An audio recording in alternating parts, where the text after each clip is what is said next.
जय जीशु।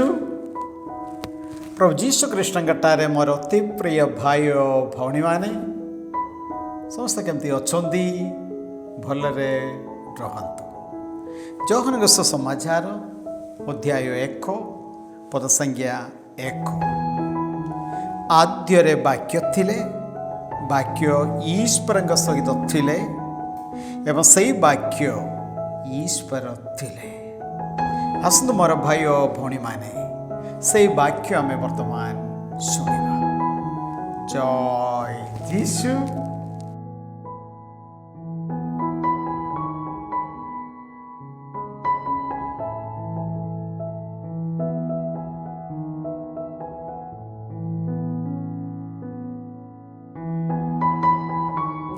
बहिर्गमन अध्याय 1। सुपरिवार वर्ग समेत जाकबंग गहणरे इजिप्ट को आगात इस्राएल पुत्र मानक नाम विवरणी। रेउबेन, सिमियन, लेवी, जुदा, इसाकार, सेबुलुन, बेंजामिन, दान, नप्ताली, गाद व आशेर। जाकबंग पुत्र मानक संख्या थिला 70। जोसेफ पूर्वरे इजिप्ट रे आसी पहुंची थिले। जोसेफ तांकर भ्रातागण व सेही वंशज समस्त लोके मृत्युवरण कले। किंतु इस्राएल संतान माने फलवंत तथा संख्याति भावे परिवर्धित हेले। से माने एपरि परिवर्तित होई शक्तिशाली हेले जे से माने देश तमाम व्याप्त हेले। इत्यवसर रे जणे नूतन राजा इजिप्ट रे राजनीति करबाकू आरंभ कले। से जोसेफଙ୍କ संपर्क रे किछि जानि नथिले। से निज लोकमानंकु कहिले, देखो इस्राएल जनता संख्या तथा शक्ति रे आम तुलना रे वृद्धि प्राप्त होई आसुछंती।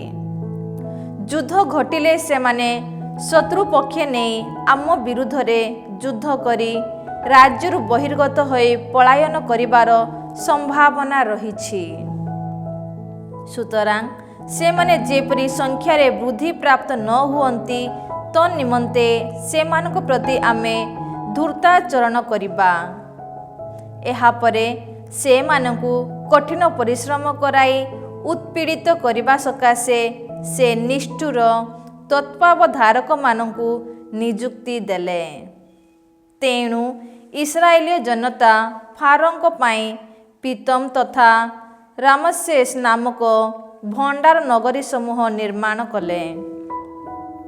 किंतु जेतेबेले उत्पीड़ित हेले मध्य से मानक संख्या वृद्धि हेला व से माने समग्र देश रे व्याप्त हेले। सुतरां इजिप्टिय लोके इस्राएलिय मानकु भय कले। तहु से माने इस्राएलिय जनता को निर्दय भावे बेठी कार्य कराइले। चून, इटा तथा खेत श्रम प्रभृति कठिन कर्म द्वारा से मानक जीवन को से माने तिक्ततापूर्ण करदेले एवं सर्वविधि परिश्रम माध्यम रे कर्म मुखर हेबा पाई निर्दय भावे से मानकु बाध्य कले। तत्परे सिफ्रा व पुबा नामी 2 जन एब्रेय धात्री को इजिप्ट राजा कहिले, तुम्भे माने जेबे एब्रेय स्त्री लोकंक प्रसव शुश्रूषा रे रत हेबो तेबे सतर्कित हुओ। जात शिशु जदि पुओ तेबे से मानकु निधन करिबो, किंतु झियो थिले से मानकु जीवित रखिबो। किंतु सेही धात्री माने ईश्वरंकु भय करी राजांक आदेश पालन कले नाही, बरम पुओ मानकु मध्य जीवित अवस्था छाड़ी देले। सुतरां राजा से धात्री मानकु डकाई पचारिले, पुओ मानकु निधन न करी तुम्भे माने काहेकि एपरि करिअछ? धात्री माने फारोंकु कहिले, एब्रे महिलागण इजिप्टिय नारी सदृश नुहंती। बलवती थिबा जोगु धात्रीर आगमन पूर्वरु से माने प्रसव करती। ତେଣୁ ଈଶ୍ୱର ସେହି ଧାତ୍ରୀମାନଙ୍କ ପ୍ରତି କୃପା ପ୍ରଦର୍ଶନ କଲେ। ଜନତା ସଂଖ୍ୟାରେ ପରିବର୍ତ୍ତିତ ହୋଇ ପ୍ରତାପୀ ହେଲେ। ଧାତ୍ରୀମାନେ ଈଶ୍ୱର ଭକ୍ତା ଥିବା ଯୋଗୁଁ ସେ ସେମାନଙ୍କୁ ସନ୍ତାନ ବର୍ଗ ଦେଇ ଆଶୀଷ ଦେଲେ। ସେ ସମୟରେ ଫାରୋ ସୃଜନମାନଙ୍କୁ କହିଲେ, ଏବ୍ରେୟମାନଙ୍କ ମଧ୍ୟରୁ ଜାତ ପ୍ରତ୍ୟେକ ପୁତ୍ରକୁ ନୀଳ ନଦୀରେ ନିକ୍ଷେପ କର, କିନ୍ତୁ ଝିଅମାନଙ୍କୁ ଜୀବିତ ରଖ। ଅଧ୍ୟାୟ 2। ମୋସେସଙ୍କ ଜନ୍ମ। ସେହି ଦିନ ମାନଙ୍କରେ ଲେବି ଗୋଷ୍ଠୀଜ ଜଣେ ବ୍ୟକ୍ତି ସାଗତ୍ରୀୟ ଜଣେ ମହିଳାକୁ ବିବାହ କଲା। ସେ ଗର୍ଭବତୀ ହୋଇ ଗୋଟିଏ ପୁରୁଷ ସନ୍ତାନ ପ୍ରସବ କଲା। ଶିଶୁଟି ସୁକୁମାର ଥିବା ଯୋଗୁଁ ସେହି ନାରୀ ତାକୁ 3 ମାସ ଧରି ଲୁକାୟିତ ରଖି ପାଳନ କଲା। ତାକୁ ଆଉ ଅଧିକ ଦିନ ଲୁକାୟିତ କରି ନ ପାରି ନିଜ ଦ୍ୱାରା ନିର୍ମିତ ଓ ମୃତ୍ତିକା ତଥା ପିଚୁ ଲେପିତ ଏକ ସିନ୍ଦୁକରେ ତାକୁ ଶୟନ କରାଇଲା। ଏହାପରେ ନଦୀ ତଟଦେଶରେ ନଳ ଉଦ୍ଭିଦ ମଧ୍ୟକୁ ସିନ୍ଦୁକଟି ନେଇଯାଇ ରଖିଲା।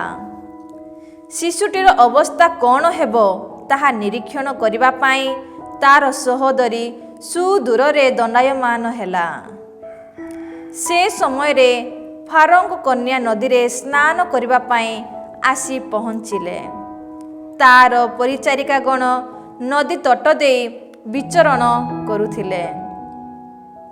ରାଜକନ୍ୟା ନଳ ଉଦ୍ଭିଦ ମଧ୍ୟରେ ସେହି ସିନ୍ଦୁକଟି ଦେଖିବାକୁ ପାଇ ଜଣେ ପରିଚାରିକାକୁ ପଠାଇଲା ଓ ସେ ତାହା ଘେନି ଆଣିଲା।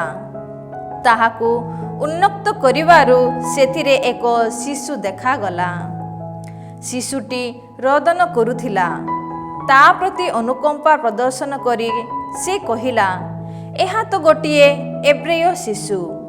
ସେ ସମୟରେ ଶିଶୁଟିର ସହୋଦରୀ ଫାରୋଙ୍କ କନ୍ୟାକୁ ପଚାରିଲା, ତୁମ ସକାଶେ ଏହି ଶିଶୁଟିକୁ ସ୍ତନ୍ୟପାନ କରି ପ୍ରତିପୋଷଣ କରିବା ପାଇଁ ମୁଁ କ'ଣ ଜଣେ ଏବ୍ରେୟ ସ୍ତନ୍ୟଦାତ୍ରୀକୁ ଡକାଇ ଆଣିବି? ତହୁଁ ଫାରୋଙ୍କ କନ୍ୟା ତାକୁ କହିଲା, ଯାଅ। ତତ୍ପରେ ସେହି ବାଳିକାଟି ଯାଇ ଶିଶୁର ମାତାକୁ ଡକାଇ ଆଣିଲା। ଫାରୋଙ୍କ କନ୍ୟା ତାକୁ କହିଲା, ଏହି ଶିଶୁଟିକୁ ନେଇଯାଇ ମୋ ସକାଶେ ଏହାକୁ ସ୍ତନ୍ୟପାନ କରାଇ ପ୍ରତିପାଳନ କର।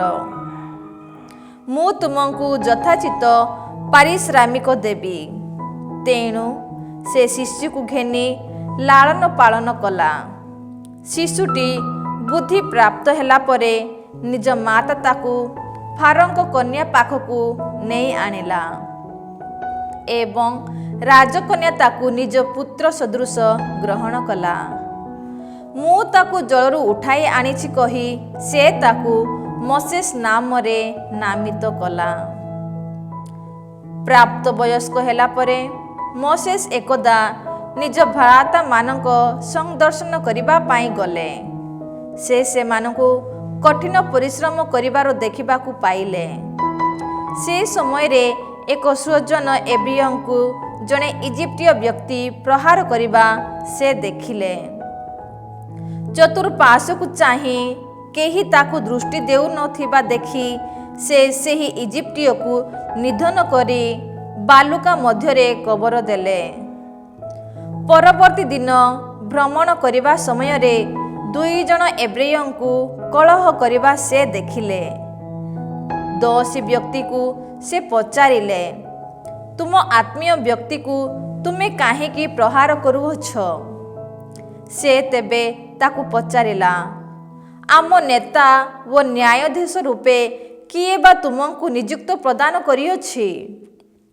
ସେହି ଇଜିପ୍ଟୀୟ ବ୍ୟକ୍ତିକୁ ନିଧନ କଲା ଭଳି ମୋତେ ମଧ୍ୟ ହତ୍ୟା କରିବା ପାଇଁ ତୁମର କ'ଣ ଉଦ୍ଦେଶ୍ୟ ରହିଛି? ଏହା ଶୁଣି ମୋସେସ୍ ଭୟଭୀତ ହେଲେ ଓ ଘଟଣାଟି ଅବଶ୍ୟ ପ୍ରକଟ ହୋଇଛି ବୋଲି ବୁଝିନେଲେ। ଘଟଣା ସମ୍ପର୍କରେ ଅବଗତ ହୋଇ ମୋସେସ୍ଙ୍କୁ ହତ୍ୟା କରିବା ପାଇଁ ଫାରୋ ଉଦ୍ୟତ ହେଲେ।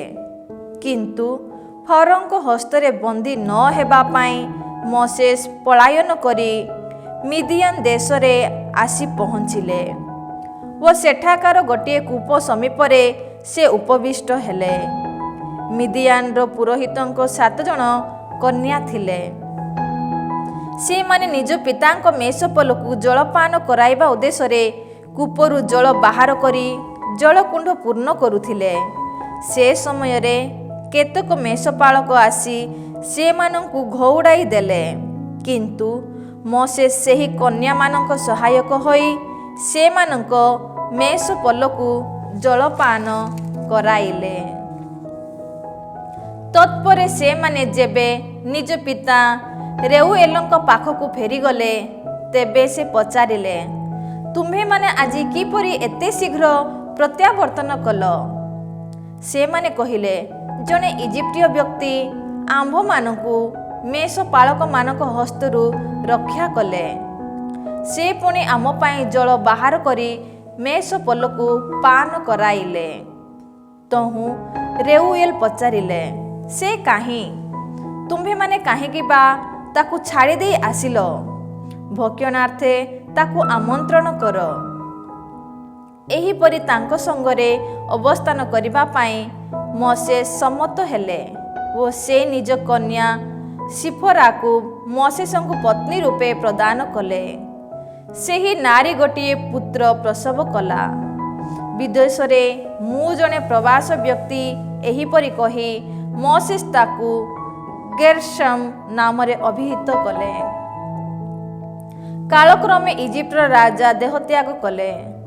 ଦାସ୍ୟ ବୃତ୍ତିରତ ଇସ୍ରାଏଲୀୟ ଜନତା ଆର୍ତ୍ତନାଦ ପୂର୍ବକ କ୍ରନ୍ଦନ କଲେ ଓ ସେମାନଙ୍କ କ୍ରନ୍ଦନର ସ୍ୱର ଈଶ୍ୱରଙ୍କ ସନ୍ନିଧାନରେ ଆସି ପହଞ୍ଚିଲା। ଈଶ୍ୱର ସେମାନଙ୍କୁ ଦୟନୀୟ କ୍ରନ୍ଦନ ପ୍ରତି କର୍ଣ୍ଣପାତ କଲେ ଓ ଆବ୍ରାହାମ, ଇସାହାକ ଓ ଯାକୋବଙ୍କ ସଙ୍ଗରେ ସାଲିସି ବ୍ୟବସ୍ଥାକୁ ସ୍ମରଣ କଲେ। ଈଶ୍ୱର ଇସ୍ରାଏଲୀର ଜନତା ପ୍ରତି ଦୃଷ୍ଟି ଦେଲେ ଓ ସେମାନଙ୍କର ଦୟନୀୟ ଅବସ୍ଥା ତାହାଙ୍କର ଅବଗତ ହେଲା। ଅଧ୍ୟାୟ 3। ମୋଶେସ୍ ନିଜ ଶ୍ୱଶୁର ତଥା ମିଦିଆନର ପୁରୋହିତ ଜେତ୍ରୋଙ୍କ ମେଷପଲକୁ ଚରାଉଥିଲେ। ଏକଦା ମରୁପ୍ରାନ୍ତରର ପଶ୍ଚିମ ଦିଗକୁ ମେଷପଲକୁ ଘେନିଯିବା ସମୟରେ ସେ ହରେବ ନାମକ ଈଶ୍ୱରଙ୍କ ପର୍ବତ ସମୀପରେ ଆସି ପହଞ୍ଚିଲେ। ସେଠାରେ ଥିବା ଏକ କଣ୍ଟକ ବୁଦାରୁ ପ୍ରଜ୍ୱଳିତ ଅଗ୍ନିଶିଖା ମଧ୍ୟରେ ପ୍ରଭୁଙ୍କ ଜନୈକ ଦୂତ ଆବିର୍ଭୂତ ହେଲେ। ସେ ନିରୀକ୍ଷଣ କଲେ ଯେ କଣ୍ଟକ ବୁଦାଟି ପ୍ରଜ୍ୱଳିତ ହେବା ସତ୍ତ୍ୱେ ଭସ୍ମୀଭୂତ ହେଉନାହିଁ। ସେ ସମୟରେ ମୋଶେସ୍ ଆତ୍ମାବତ୍ କହିଲେ, କଣ୍ଟକ ବୁଦା ପ୍ରଜ୍ୱଳିତ ହେବା ସତ୍ତ୍ୱେ ଭସ୍ମୀଭୂତ ନ ହେବାର ମହାଦୃଶ୍ୟ ମୁଁ ସନ୍ନିକଟ ହୋଇ ଅବଲୋକନ କରିବି। ପ୍ରଭୁ ଦେଖିଲେ ଯେ ତାହା ଦେଖିବା ପାଇଁ ମୋଶେସ୍ ତାଙ୍କର ସନ୍ନିକଟ ହୋଇଛନ୍ତି। କଣ୍ଟକ ବୁଦାରୁ ଈଶ୍ୱର ତାକୁ ଡାକି କହିଲେ, ମୋଶେସ୍, ହେ ମୋଶେସ୍। ଏହି ମୁଁ କହି ସେ ତାହାଙ୍କର ଆହ୍ୱାନ ଶୁଣିଲେ। ଈଶ୍ୱର କହିଲେ, ସମୀପବର୍ତ୍ତୀ ହୁଅ ନାହିଁ, ବରଂ ତୁମ ପାଦୁକା ବାହାର କରିଦିଅ, କାରଣ ତୁମେ ଦଣ୍ଡାୟମାନ ହୋଇଥିବା ସ୍ଥଳୀ ପବିତ୍ର। ସେ ପୁନଶ୍ଚ କହିଲେ, ମୁଁ ତୁମ ପିତୃପୁରୁଷମାନଙ୍କ ଈଶ୍ୱର, ଆବ୍ରାହାମଙ୍କ ଈଶ୍ୱର, ଇସାକଙ୍କ ଈଶ୍ୱର ଏବଂ ଯାକୋବଙ୍କ ଈଶ୍ୱର। ତହୁଁ ମୋଶେସ୍ ନିଜ ମୁଖକୁ ଆଚ୍ଛାଦନ କଲେ, କାରଣ ଈଶ୍ୱରଙ୍କୁ ଦର୍ଶନ କରିବା ପାଇଁ ସେ ଭୀତ ହୋଇଥିଲେ। ପ୍ରଭୁ ପୁଣି କହିଲେ, ଇଜିପ୍ଟରେ ଅବସ୍ଥିତ ମୋର ସୃଜନମାନଙ୍କର କ୍ଲେଶ ମୋର ଦୃଷ୍ଟିଗୋଚର ହେଲା।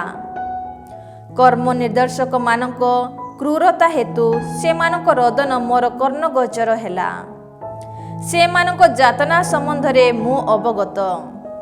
ତେଣୁ ମୁଁ ବର୍ତ୍ତମାନ ଅବତରି ଆସିଅଛି, ଯେପରି ମୁଁ ସେମାନଙ୍କୁ ଇଜିପ୍ଟୀୟମାନଙ୍କ ହସ୍ତରୁ ବିମୁକ୍ତ କରେ ଓ ସେଠାରୁ ଉତ୍ତମ ତଥା ଏକ ବିଶାଳ ରାଜ୍ୟ, ମଧୁ ତଥା ଦୁଗ୍ଧ ପ୍ରବାହିତ ହେଉଥିବା ଓ କାନାନୀୟ, ହିତୀୟ, ଆମୋରୀୟ, ପେରେସୀୟ, ହିବିୟ ତଥା ଜେବୁସୀୟମାନଙ୍କ ବାସସ୍ଥାନକୁ ଆନୟନ କରେ।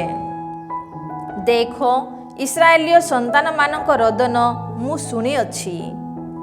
ଇଜିପ୍ଟିୟ ଲୋକେ ସେମାନଙ୍କୁ ଯେପରି ଭାବେ ଉତ୍ପୀଡ଼ନ କରନ୍ତି ତାହା ମଧ୍ୟ ମୁଁ ଦେଖିଅଛି। ସୁତରାଂ ଆସ, ମୁଁ ତୁମକୁ ଫାରୋଙ୍କ ପାଖକୁ ପ୍ରେରଣ କରିବି। ତୁମେ ଯାଇ ମୋର ସୃଜନ ଇସ୍ରାଏଲୀୟ ସନ୍ତାନମାନଙ୍କୁ ଇଜିପ୍ଟରୁ ବାହାର କରି ଆଣିବ।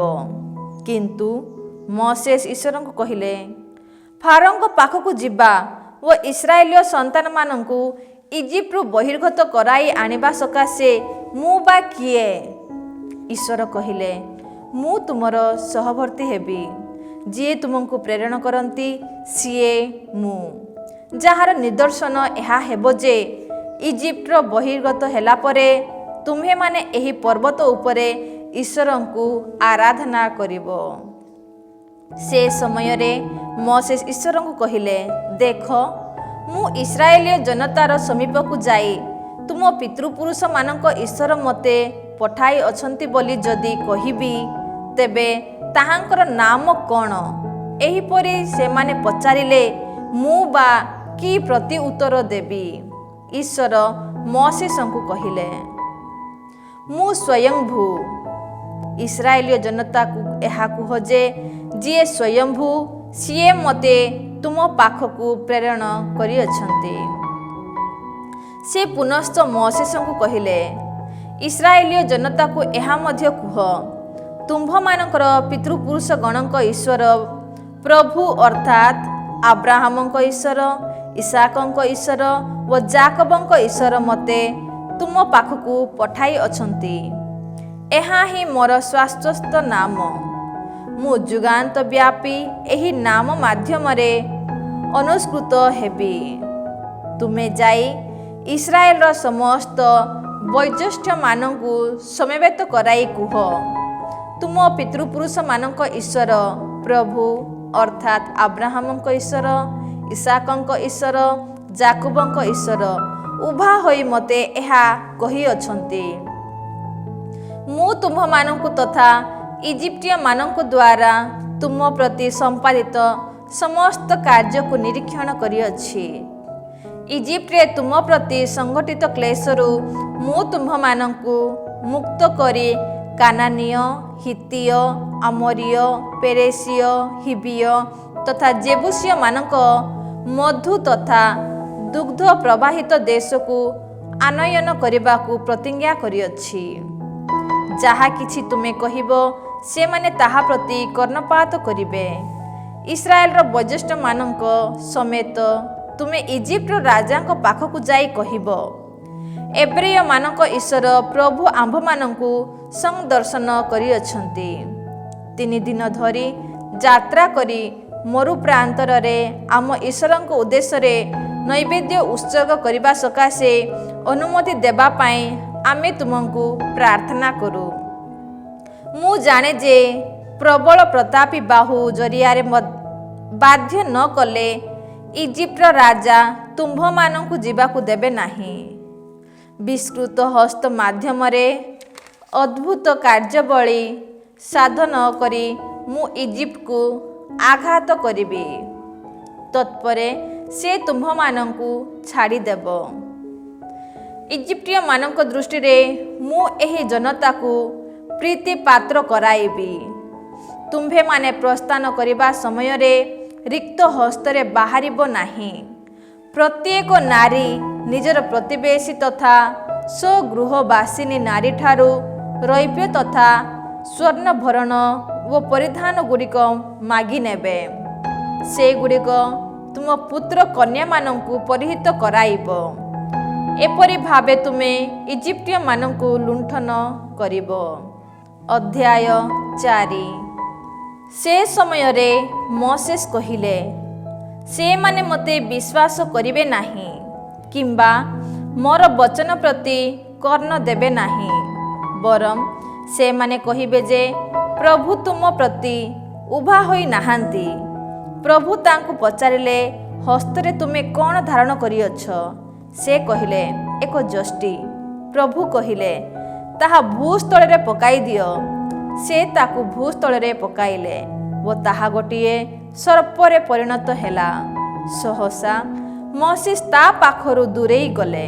କିନ୍ତୁ ପ୍ରଭୁ କହିଲେ, ହସ୍ତ ବିସ୍ତାର କରି ତାର ଲାଙ୍ଗୁଳକୁ ଧରି ନିଅ। ସେ ହସ୍ତ ବିସ୍ତାର କରି ତାକୁ ଧରି ନେବା ବେଳେ ତାହା ପୁନଶ୍ଚ ଗୋଟିଏ ଯଷ୍ଟିରେ ପରିଣତ ହେଲା। ପିତୃପୁରୁଷମାନଙ୍କ ଈଶ୍ୱର ପ୍ରଭୁ ଅର୍ଥାତ୍ ଆବ୍ରାହମଙ୍କ ଈଶ୍ୱର, ଇସାକଙ୍କ ଈଶ୍ୱର ଓ ଯାକୋବଙ୍କ ଈଶ୍ୱର ତୁମକୁ ଦର୍ଶନ ଦେଇଅଛନ୍ତି। ସେମାନେ ଯେପରି ଏହା ବିଶ୍ୱାସ କରନ୍ତି, ସେଥିସକାଶେ ଏହା ହିଁ ହେବ। ପ୍ରଭୁ ପୁନଶ୍ଚ କହିଲେ, ବକ୍ଷ ଦେଶରେ ତୁମ ହସ୍ତ ସ୍ଥାପନ କର। ସେ ନିଜ ବକ୍ଷ ଦେଶରେ ହସ୍ତ ସ୍ଥାପନ କରି ଉଠାଇ ଦେବାରୁ କୁଷ୍ଠରୋଗ ପ୍ରପୀଡ଼ିତ ହୋଇ ତୁଷାର ସଦୃଶ ତାହା ଧୂସର ଦେଖାଗଲା।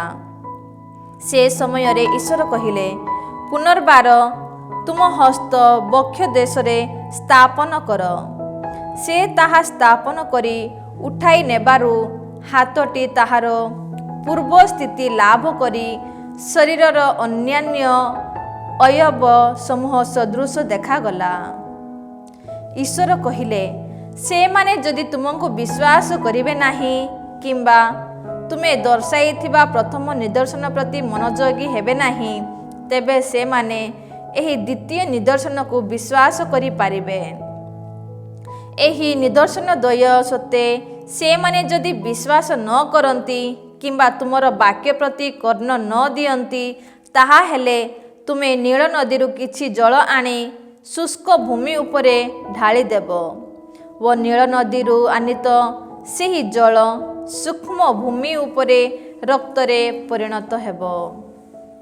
କିନ୍ତୁ ମୋଶେସ ପ୍ରଭୁଙ୍କୁ କହିଲେ, ହେ ପ୍ରଭୁ, ଏଯାବତ୍ କିମ୍ବା ତୁମ ଦାସ ସହ ତୁମର ବାର୍ତ୍ତାଳାପ ପରେ ମଧ୍ୟ ମୁଁ ବାକ୍ପଟୁ ନୁହେଁ, ମାତ୍ର ମୁଁ ଧୀର ବାକ୍ୟ ଓ ଜଡ଼ ଜିହ୍ୱା ବିଶିଷ୍ଟ ଅଟେ। ପ୍ରଭୁ ତାଙ୍କୁ ପଚାରିଲେ, ମଣିଷକୁ କିଏ ବା ବାକ୍ଶକ୍ତି ପ୍ରଦାନ କରିଅଛି? ଅଥବା କିଏ ବା ତାକୁ ମୂକ, ବଧିର, ଦୃଷ୍ଟିବାନ କିମ୍ବା ଅନ୍ଧ କରିଅଛି? ଯିଏ ତାହା କରେ ସିଏ କ'ଣ ମୁଁ ପ୍ରଭୁ ନୁହେଁ? ସୁତରାଂ ତୁମେ ଯାଅ, କଥା କହିବା ପାଇଁ ମୁଁ ତୁମର ସହାୟ ହେବି। ଯାହା କିଛି କହିବା ଉଚିତ ସେସବୁ ମୁଁ ତୁମକୁ ଶିକ୍ଷା ଦେବି। କିନ୍ତୁ ସେ ଅନୁନୟ କଲେ, ହେ ପ୍ରଭୁ, ସଦୟ ହୋଇ ଅନ୍ୟ କୌଣସି ବ୍ୟକ୍ତିକୁ ପଠାଅ। ସେ ସମୟରେ ପ୍ରଭୁଙ୍କର କୋପାନଳ ମୋଶେସଙ୍କ ବିରୁଦ୍ଧରେ ପ୍ରଜ୍ୱଳିତ ହେଲା। ତହୁଁ ସେ କହିଲେ, ଲେବି ଗୋଷ୍ଠୀଜ ଆରୋନ କ'ଣ ତୁମର ସହୋଦର ନୁହେଁ? ସେ ବାକ୍ଚତୁରୀ ବିଶିଷ୍ଟ ଜଣେ ବ୍ୟକ୍ତି ବୋଲି ମୁଁ ଜାଣେ। ଦେଖ, ତୁମର ସାକ୍ଷାତ ପାଇଁ ସେ ଆସୁଛି ଏବଂ ତୁମକୁ ଦେଖି ସେ ଆହ୍ଲାଦିତ ହେବ। ଏ ସମସ୍ତ ବାକ୍ୟ ତୁମେ ତାକୁ ଜଣାଅ। ତୁମର ଓ ତାର ବାକ୍ଶକ୍ତିକୁ ମୁଁ ଦୃଢ଼ୀଭୂତ କରିବି। କରଣୀୟ ସମସ୍ତ କାର୍ଯ୍ୟ ସମ୍ବନ୍ଧରେ ମୁଁ ତୁମକୁ ଶିକ୍ଷା ଦେବି। ତୁମ ପରିବର୍ତ୍ତେ ସେ ଜନତା ସହ ବାର୍ତ୍ତାଳାପ କରିବ। ସେ ତୁମର ବକ୍ତା ହେବ ଓ ତୁମେ ତା ପ୍ରତି ଈଶ୍ୱର ସଦୃଶ ହେବ। ନିଜ ହସ୍ତରେ ଏହି ଯଷ୍ଟି ମଧ୍ୟ ଧାରଣ କରି ପ୍ରସ୍ଥାନ କର। ତାହା ମାଧ୍ୟମରେ ତୁମେ ଅଦ୍ଭୁତ କର୍ମାବଳୀ ସାଧନ କରିବ। ମୋଶେସ ନିଜ ଶ୍ୱଶୁର ଜେତ୍ରୋଙ୍କ ପାଖକୁ ଫେରି ଆସି କହିଲେ, ଇଜିପ୍ଟବାସୀ ମୋର ଭ୍ରାତାଗଣ ଅତ୍ୟାବଧି ଜୀବିତ ଅଛନ୍ତି କି ନାହିଁ ତାହା ଜାଣିବା ପାଇଁ ସେ ସ୍ଥାନକୁ ଫେରିଯିବା ନିମନ୍ତେ ମୋତେ ସଦୟ ଅନୁମତି ମିଳୁ। ତହୁଁ ଜେତ୍ରୋ କହିଲେ, ଶାନ୍ତିରେ ଯାଅ। ଏହାପରେ ମିଦିଆନ ଦେଶରେ ପ୍ରଭୁ ମୋଶେସଙ୍କୁ କହିଲେ, ଇଜିପ୍ଟକୁ ଫେରିଯାଅ। ତୁମକୁ ହତ୍ୟା କରିବା ପାଇଁ ଆସିଥିବା ସମସ୍ତେ ଦେହତ୍ୟାଗ କରିଅଛନ୍ତି। ତତ୍ପରେ ମୋଶେସ ନିଜ ପତ୍ନୀ ତଥା ପୁତ୍ରମାନଙ୍କୁ ଗୋଟାଏ ଗର୍ଦ୍ଦଭ ଉପରେ ବସାଇ ଇଜିପ୍ଟ ଅଭିମୁଖେ ଯାତ୍ରା କଲେ। ସେ ଈଶ୍ୱରଙ୍କ ଯଷ୍ଟିକୁ ହସ୍ତରେ ଧାରଣ କରିଥିଲେ। ପ୍ରଭୁ ମୋଶେସଙ୍କୁ କହିଲେ, ତୁମେ ଇଜିପ୍ଟକୁ ଯାତ୍ରା କରୁଅଛ। ସେହିଠାରେ ଆସି ପହଞ୍ଚିବା ପରେ ମୁଁ ତୁମର କ୍ଷମତାଧୀନ କରାଇଥିବା ସମସ୍ତ ଅଦ୍ଭୁତ କର୍ମକୁ ଫାରୋଙ୍କ ସମ୍ମୁଖରେ ପ୍ରଦର୍ଶନ କରିବାକୁ ବ୍ରତୀ ହୁଅ। କିନ୍ତୁ ମୁଁ ତାକୁ ଜଣେ କଠିନ ଚିତ୍ତ ବ୍ୟକ୍ତିର ପରିଣତ କରିବି, ଯାହାଫଳରେ ପ୍ରସ୍ଥାନ କରିବା ପାଇଁ ସେ ଜନତାକୁ ଅନୁମତି ଦେବ ନାହିଁ। ତୁମେ ଫାରୋଙ୍କୁ କହିବ, ପ୍ରଭୁ ଏହା କହନ୍ତି, ଇସ୍ରାଏଲ ମୋର ପ୍ରଥମଜାତ ପୁତ୍ର। ତହୁଁ ମୁଁ ତୁମ ପ୍ରତି ଏହି ଆଜ୍ଞା ଦିଏ ଯେ ମୋତେ ଆରାଧନା କରିବା ପାଇଁ ମୋର ପୁତ୍ରକୁ ଯିବାକୁ ଦିଅ। ଯିବା ସକାଶେ ତୁମେ ଯଦି ଜନତାକୁ ନ ଛାଡ଼, ତେବେ ମୁଁ ତୁମର ଆଦ୍ୟଜାତ ପୁତ୍ରକୁ ନିଧନ କରିବି। ଯାତ୍ରା ସମୟରେ ପାନ୍ଥଶାଳାରେ ପ୍ରଭୁ ଉଭା ହୋଇ ମୋଶେସଙ୍କୁ ହତ୍ୟା କରିବା ସକାଶେ ଉଦ୍ୟତ ହେଲେ। ସହସା ସିଫୋରା ଏକ ଶିଳା ଛୁରିକା ନେଇ ନିଜ ପୁତ୍ରର ଅଗ୍ରଚର୍ମ ଛେଦନ କଲା ଓ ତା ଦ୍ୱାରା ମୋଶେସଙ୍କ ପାଦକୁ ସ୍ପର୍ଶ କରି କହିଲା, ମୋ ଉଦ୍ଦେଶ୍ୟରେ ତୁମେ ଅଟ ରକ୍ତର ଜଣେ ପତି। ତତ୍ପରେ ପ୍ରଭୁ ତାଙ୍କୁ ଛାଡ଼ିଦେଲେ। ସିଫୋରା କହିଲା, ପରିଚ୍ଛେଦନ ହେତୁ ତୁମେ ଅଟ ମୋ ଉଦ୍ଦେଶ୍ୟରେ ରକ୍ତର ଜଣେ ପତି। ପ୍ରଭୁ ଆରୋନଙ୍କୁ କହିଲେ, ମରୁ ପ୍ରାନ୍ତରକୁ ଯାଇ ତୁମେ ମୋଶେସଙ୍କୁ ସାକ୍ଷାତ କର। ତହୁଁ ସେ ପ୍ରସ୍ଥାନ କରି ଈଶ୍ୱରଙ୍କ ପର୍ବତ ସମୀପରେ ତାଙ୍କର ସାକ୍ଷାତ ପାଇ ତାଙ୍କୁ ଚୁମ୍ବନ ଦେଲେ। ନିଜ ପ୍ରେରଣକାରୀ ପ୍ରଭୁଙ୍କ ସମସ୍ତ ଆଦେଶ ସମ୍ପାଦିତ ହେବା ପାଇଁ ପ୍ରଭୁଙ୍କ ଦ୍ୱାରା ନିର୍ଦ୍ଦିଷ୍ଟ ହୋଇଥିବା ଅଦ୍ଭୁତ କର୍ମାବଳୀର ଏକ ବିବରଣୀ ମୋଶେସ ଆରୋନଙ୍କୁ ଜଣାଇଲେ। ଏହାପରେ ମୋଶେସ ଓ ଆରୋନ ସମ୍ମିଳିତ ଭାବେ ଯାଇ ଇସ୍ରାଏଲୀୟ ଜନତାର ବୈଜ୍ୟେଷ୍ଠ୍ୟମାନଙ୍କୁ ସମବେତ କରାଇଲେ।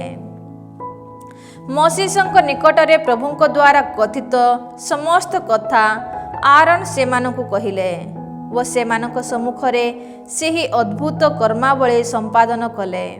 ଫଳରେ ଜନତା ବିଶ୍ୱାସ କଲେ, ପ୍ରଭୁ ଇସ୍ରାଏଲୀୟ ଜନତାକୁ ସଂଦର୍ଶନ କରିଅଛନ୍ତି ଓ ସେମାନଙ୍କ ଦୁଃଖ ସଙ୍କଟରେ ଅବଗତ ହୋଇଛନ୍ତି। ଏହା ହୃଦୟଙ୍ଗମ କରି ସେମାନେ ନତମସ୍ତକ ହୋଇ ପ୍ରଭୁଙ୍କୁ ଆରାଧନା କଲେ। ଅଧ୍ୟାୟ 5। ତତ୍ପରେ ମୋଶେସ ଓ ଆରୋନ ଫାରୋଙ୍କ ପାଖକୁ ଯାଇ କହିଲେ, ପ୍ରଭୁ ଇସ୍ରାଏଲର ଈଶ୍ୱର କହନ୍ତି, ମରୁ ପ୍ରାନ୍ତରରେ ମୋ ସମ୍ମାନାର୍ଥେ ଏକ ପୂଜା ମହୋତ୍ସବ ପାଳନ କରିବା ପାଇଁ ମୋର ସୃଜନମାନଙ୍କୁ ଯିବାକୁ ଦିଅ। କିନ୍ତୁ ଫାରୋ ପଚାରିଲେ, କିଏ ବା ଏହି ପ୍ରଭୁ? ତାଙ୍କ ବଚନ ମୁତାବକ ମୁଁ ବା କାହିଁକି ଇସ୍ରାଏଲକୁ ଯିବାକୁ ଦେବି? ମୁଁ ଏହି ପ୍ରଭୁଙ୍କୁ ଜାଣେ ନାହିଁ। ଆହୁରି ମଧ୍ୟ ମୁଁ ଇସ୍ରାଏଲକୁ ଛାଡ଼ିଦେବି ନାହିଁ। ସେ ସମୟରେ ସେମାନେ କହିଲେ, ଏବ୍ରେୟମାନଙ୍କ ଈଶ୍ୱର ଆମକୁ ସାକ୍ଷାତ କରିଅଛନ୍ତି।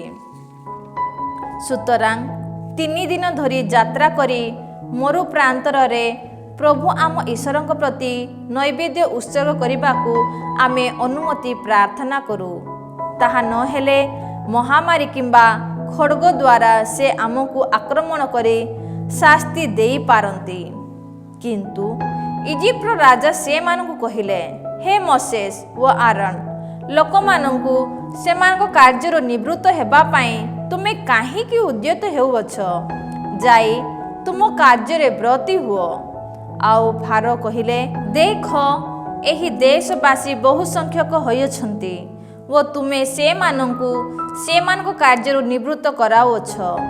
ଫାରୋ ସେହିଦିନ ଜନତାର କର୍ମ ନିର୍ଦ୍ଦେଶକ ତଥା ତତ୍ତ୍ୱାବଧାରକମାନଙ୍କୁ କହିଲେ, ଇଟା ନିର୍ମାଣ ପାଇଁ ଆବଶ୍ୟକ ନଡ଼ା ପୂର୍ବ ପରି ଆଉ କେବେ ହେଁ ଲୋକମାନଙ୍କ ପାର୍ଶ୍ୱରେ ପହଞ୍ଚାଇ ଦିଆ ନାହିଁ। ସେମାନେ ଯାଇ ନିଜ ନିମନ୍ତେ ଆବଶ୍ୟକ ନଡ଼ା ସଂଗ୍ରହ କରନ୍ତୁ। କିନ୍ତୁ ସେମାନେ ଏଯାବତ୍ ନିର୍ମାଣ କରିଥିବା ଇଟା ସେପରି ଭାବରେ ପ୍ରସ୍ତୁତ କରିବା ପାଇଁ ସେମାନଙ୍କୁ ବାଧ୍ୟ କରିବ। ସେଗୁଡ଼ିକର ସଂଖ୍ୟା କମାଇବ ନାହିଁ। ସେମାନେ ଆଳସ୍ୟ ପରାୟଣ ବ୍ୟକ୍ତି ଅଟନ୍ତି। ତେଣୁ ଯାଇ ଆମ ଈଶ୍ୱରଙ୍କ ଉଦ୍ଦେଶ୍ୟରେ ନୈବେଦ୍ୟ ଉତ୍ସର୍ଗ କରିବାକୁ ଆମକୁ ଅନୁମତି ଦିଅ ବୋଲି କହି ସେମାନେ ଚିତ୍କାର କରନ୍ତି। ସେମାନଙ୍କୁ ଅଧିକ ମାତ୍ରାରେ ପରିଶ୍ରମ କରିବାକୁ ଦିଅ। ତାହା ହେଲେ କଠିନ ପରିଶ୍ରମରେ ଲିପ୍ତ ହୋଇ ସେମାନେ ଗୁଜବ ପ୍ରତି ମନୋଯୋଗୀ ହେବେ ନାହିଁ। କର୍ମ ନିର୍ଦ୍ଦେଶକ ଓ ତତ୍ତ୍ୱାବଧାରକମାନେ ଯାଇ ଜନତାକୁ କହିଲେ, ଫାରୋ ଏହିପରି ଆଦେଶ ଦେଇଛନ୍ତି ଯେ ଏବେଠାରୁ ତୁମ୍ଭମାନଙ୍କୁ ନଡ଼ା ଦିଆଯିବ ନାହିଁ। ତୁମ୍ଭେମାନେ ନିଜେ ଯାଇ ଯେଉଁଠାରୁ ପାଇପାରିବ ସେହିଠାରୁ ନଡ଼ା ସଂଗ୍ରହ କର, କିନ୍ତୁ କୌଣସି ମତେ ତୁମ ପରିଶ୍ରମ କମାଇ ପାରିବ ନାହିଁ। ସୁତରାଂ ନଡ଼ା ସଂଗ୍ରହ କରିବା ପାଇଁ ଜନତା ଇଜିପ୍ଟର ବିବିଧ ଅଞ୍ଚଳକୁ ଯାତ୍ରା କଲେ। କର୍ମ ନିର୍ଦ୍ଦେଶକମାନେ ଜରୁରୀ ନିର୍ଦ୍ଦେଶ ଦେଇ କହିଲେ, ତୁମ୍ଭମାନଙ୍କୁ ନଡ଼ା ପ୍ରଦତ୍ତ ହୋଇଥିବା ଦିନଗୁଡ଼ିକରେ ତୁମେ ଯେପରି କର୍ମରତ ଥିଲ, ବର୍ତ୍ତମାନ ସେହିପରି ତୁମେ ପ୍ରତ୍ୟହ କର୍ମ ସମ୍ପାଦନ କରିବ। କର୍ମ ସମ୍ପାଦନ ପାଇଁ ନିଯୁକ୍ତ ଇସ୍ରାଏଲୀୟ ତତ୍ତ୍ୱାବଧାରକମାନଙ୍କୁ ପ୍ରହାର କରି ଫାରୋଙ୍କ କର୍ମ ନିର୍ଦ୍ଦେଶକମାନେ ପଚାରିଲେ, ତୁମ୍ଭେମାନେ ଯେତେ ଇଟା ଅତ୍ୟାବଧି ନିର୍ମାଣ କରୁଥିଲ, ସେତେ ସଂଖ୍ୟକ ଇଟା ଗତକାଲି କିମ୍ବା ଆଜି କାହିଁକି ପ୍ରସ୍ତୁତ କଲ ନାହିଁ? ତହୁଁ ଇସ୍ରାଏଲୀୟ ତତ୍ତ୍ୱାବଧାରକମାନେ ଫାରୋଙ୍କ ସମୀପବର୍ତ୍ତୀ ହୋଇ ଅଭିଯୋଗ କରିବାକୁ ଲାଗିଲେ, ତୁମର ଏହି ଦାସମାନଙ୍କ ପ୍ରତି ତୁମେ କାହିଁକି ଏପରି ଆଚରଣ କରୁଅଛ? ତୁମର ଏହି ଦାସମାନଙ୍କୁ ଆଉ ନଡ଼ା ପ୍ରଦତ୍ତ ଦେଉନାହଁ, ତଥାପି ଇଟା ନିର୍ମାଣ କର ବୋଲି ଆମକୁ ଆଦେଶ ଦିଆଯାଉଛି। ଆହୁରି ମଧ୍ୟ ତୁମର ଏହି ଦାସମାନଙ୍କୁ ପ୍ରହାର ଦିଆଯାଉଅଛି, କିନ୍ତୁ ତୁମ ଲୋକମାନଙ୍କଠାରେ ଦୋଷ ରହିଛି। ଉତ୍ତରରେ ଫାରୋ କହିଲେ, ତୁମ୍ଭେମାନେ ଆଳସ୍ୟପରାୟଣ ବ୍ୟକ୍ତି, ତୁମେ କର୍ମକୁଣ୍ଠ, ସୁତରାଂ ପ୍ରଭୁଙ୍କ ଉଦ୍ଦେଶ୍ୟରେ ନୈବେଦ୍ୟ ଉତ୍ସର୍ଗ କରିବା ପାଇଁ ଆମକୁ ଅନୁମତି ଦିଅ ବୋଲି କହୁଥାଅ। ବର୍ତ୍ତମାନ ଯାଇ କାର୍ଯ୍ୟରତ ହୁଅ। ତୁମ୍ଭମାନଙ୍କୁ ଆଉ ନଡ଼ା ପ୍ରଦତ୍ତ ହେବ ନାହିଁ। ତଥାପି ପୂର୍ବ ସଂଖ୍ୟା ଅନୁସାରେ ଇଟା ତୁମେ ନିର୍ମାଣ କରିବ। ପ୍ରତ୍ୟହ ନିର୍ମିତ ଇଟାଗୁଡ଼ିକର ସଂଖ୍ୟା କମାଯାଇ ପାରିବ ନାହିଁ। ଏହିପରି କୁହାଯିବା ଯୋଗୁଁ ଇସ୍ରାଏଲୀୟ ତତ୍ତ୍ୱାବଧାରକମାନେ ବୁଝିନେଲେ ଯେ ସେମାନଙ୍କ ଅବସ୍ଥା ଶୋଚନୀୟ। ଫାରୋଙ୍କ ସମୀପରୁ ଫେରି ଆସିବା ସମୟରେ ମୋଶେସ୍ ଓ ଆରୋନ ପ୍ରତି ପ୍ରତୀକ୍ଷାରତ ଥିବା ଇସ୍ରାଏଲ ତତ୍ତ୍ୱାବଧାରକମାନେ ସେମାନଙ୍କୁ ଦେଖିବାକୁ ପାଇଲେ।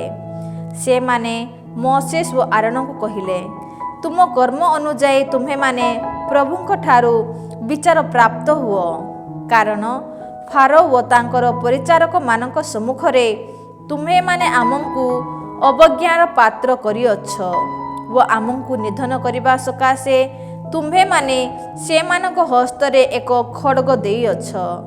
ସେ ସମୟରେ ମୋଶେସ୍ ପ୍ରଭୁଙ୍କୁ କହିଲେ, ହେ ପ୍ରଭୁ, ତୁମେ ଏହି ଜନତା ପ୍ରତି କାହିଁକି ବା ଏହିପରି ନିଷ୍ଠୁର ଆଚରଣ କରୁଅଛ?